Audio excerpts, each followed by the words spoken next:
ഇന്ന് നമ്മളെ പരിപാടി ഇന്നോവയാണ്.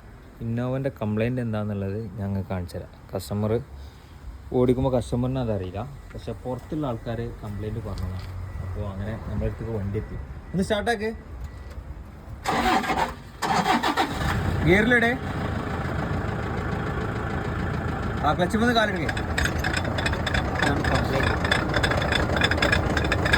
വീലിങ്ങനെ വയക്കും. ഇതാണ് കംപ്ലൈൻറ്റ്. അതായത് ടയർ ഇട്ട് കഴിഞ്ഞാൽ ടയറിന് ഇങ്ങനെ വയക്കും. ആണ് ഞങ്ങൾ ഈ കംപ്ലൈൻറ്റിനാണ് വണ്ടി വന്നിട്ടില്ല. അപ്പോൾ ബാക്കിൽ ഓരോരുത്തരും ഇങ്ങനെ വണ്ടി നിർത്തിക്കാണ്ട് പറഞ്ഞതാണ്, കാക്ക നിങ്ങളുടെ വണ്ടി എന്തെങ്കിലും ടയർ വയക്കുന്നുണ്ട്. എന്തായാലും ഈ കംപ്ലൈൻറ്റ് നമുക്ക് റെഡി ആക്കി കൊടുക്കാം. ഓക്കെ, എന്താണെന്ന് നമ്മൾ അയച്ചു നോക്കാം. ഇന്നോവൻ്റെ ഡ്രം അയച്ചു നോക്കിയപ്പോൾ ആക്സിലിനാണ് ബെൻഡ്. ആക്സിലിനാണ് ബെൻഡ് കാണുന്നത്.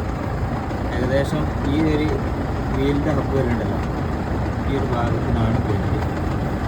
നമ്മൾ നോക്കട്ടെ നിർത്താൻ പറ്റുമെന്നില്ല, നമ്മൾ മാറ്റി. ഓക്കെ, ഓഫ് ആയിക്കാം.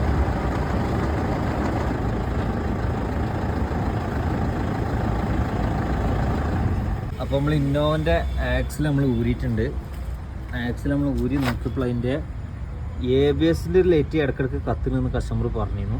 അപ്പോൾ എല്ലാം കൂടി നമ്മൾ കൂട്ടി വായിച്ച് നോക്കുമ്പോൾ ആക്സിൽ എന്തായാലും നമുക്ക് എന്ത് ചെയ്യണം, മാറണം.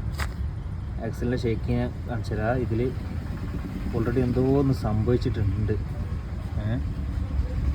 ആക്സിൽ നമുക്ക് എന്ത് ചെയ്യാം, ഒന്ന് മാറ്റിയിട്ട് നോക്കാം.